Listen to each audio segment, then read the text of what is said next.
Bonjour Florence. Bonjour à tout le monde. Là, on va commencer par un petit jeu dans le but de découvrir ce que c'est que l'agroalimentaire, parce que c'est toujours un gros vilain mot et on ne sait jamais ce qu'il y a derrière. Quel produit alimentaire a été créé après 1950? Donc ce sont des produits catalogués jeunes, qui sont consommés essentiellement par des jeunes, et pourtant ce sont de vieux produits qui existent depuis très longtemps. Vous connaissez les formations en agroalimentaire? Eh bien écoutez, votre collègue m'en a un petit peu parlé. Alors le théâtre forum pour moi c'est ce qui parle le plus aux stagiaires en fait. Parce que quand on est formateur, quand on est comme l'IFRIA, qu'on recrute, qu'on n'est pas à l'emploi, c'est beaucoup de blabla. Donc on a la chance en fait d'avoir plusieurs structures, donc chacun avec son domaine d'expertise. Selon le candidat, son projet, ses envies, sa situation, on va pouvoir utiliser différentes cartes qui correspondent à différents dispositifs de l'IFRIA ou du Pôle emploi ou de la mission locale, etc. On demandait à l'IFRIA de recruter 2 apprentis et nous vous sollicitons pour recruter 2 personnes ayant de l'expérience. D'accord, de l'expérience en agroalimentaire? Non, ce n'est pas obligatoire.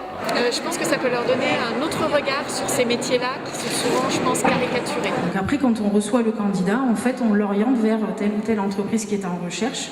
Et puis on essaye de faire les mariages, alors d'abord les fiançailles et puis après les mariages.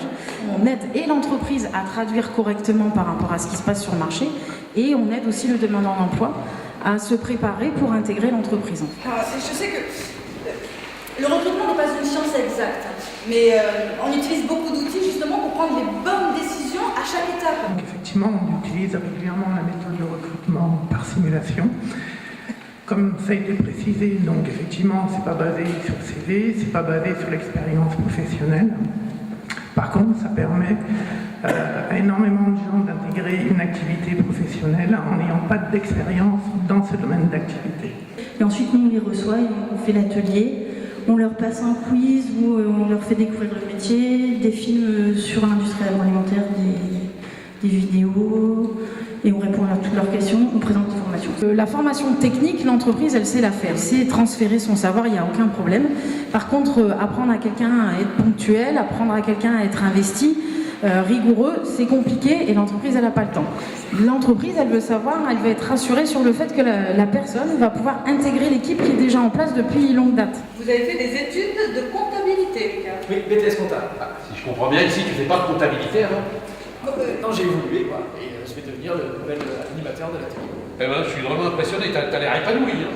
Les métiers de l'agroalimentaire, en fait, attirent des personnes très jeunes qui n'ont pas d'expérience, mais par des formations, par du candidaton, ils s'intéressent à l'agroalimentaire et veulent tenter leur chance dans l'agroalimentaire, c'est sûr. Un mot des diplômes. Les diplômes, ça illustre la capacité de l'individu à s'adapter, à apprendre, à analyser. Mais il n'y a pas que ça. Et ça vient en plus du savoir-être. Pas d'expérience en agroalimentaire, pas de diplôme, pas d'expérience en production, voilà, mais pas le profil coco.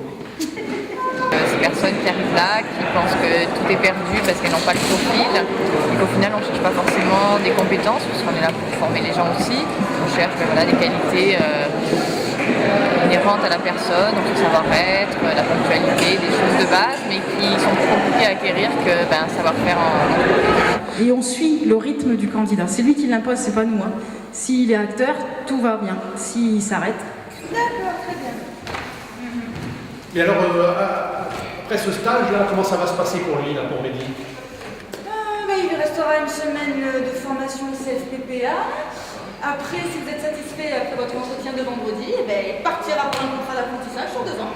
On a des demandes et on n'arrive pas à les satisfaire, donc arriver à mieux satisfaire encore les entreprises locales et nationales, puisqu'on a aussi beaucoup de demandes en national. On parle souvent d'accompagner le candidat. Moi, j'insiste aussi qu'on accompagne beaucoup l'entreprise. Sans les entreprises, l'IFRIA, le CFPPA, on ne serait pas grand-chose. Donc de remercier toutes les entreprises agroalimentaires régionales qui sont nos partenaires quotidiens dans l'exercice de nos différentes missions. Donc 70% des postes en fait concernent la production aujourd'hui. Donc on va avoir aussi des besoins en maintenance, on va avoir des besoins sur le domaine commercial, mais l'essentiel des postes, ce sont les postes de production. Vous savez que la polyvalence, c'est très important de nos jours. Ça vibre. De toute façon, en plus dans ces métiers-là, ça bouge énormément, les techniques évoluent énormément. Donc en fait, on est tout le temps obligé de se remettre à la page. Nous, alors que ce soit le CFPPA ou nous, on accompagne beaucoup de salariés qui sont en poste depuis 10 ans, 20 ans, qu'on va continuer à former, qu'on va certifier, qui vont se remettre en cause et qui vont réapprendre parce que les choses bougent tout le temps. On n'aura pas qu'un métier dans notre vie, on en aura plusieurs maintenant. Et donc à chaque fois, il faut s'adapter et savoir rebondir. Moi, j'ai juste envie qu'on applaudisse encore une fois les comédiens qui vont arriver sur scène. La compagnie universelle. On a beaucoup de difficultés à ce niveau-là pour attirer les jeunes. On n'est pas des informaticiens malheureusement, même si on a beaucoup d'informatique maintenant sur les lignes de production. Mais donc la difficulté, c'est effectivement de les attirer. Le théâtre peut être un bon outil pour cela. Alors je pense que c'est une façon divertissante de pouvoir présenter les produits de l'agroalimentaire.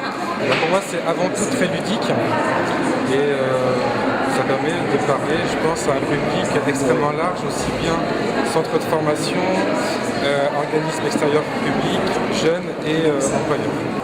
Là, du théâtre forum, c'est des scénettes en direct et c'est très parlant.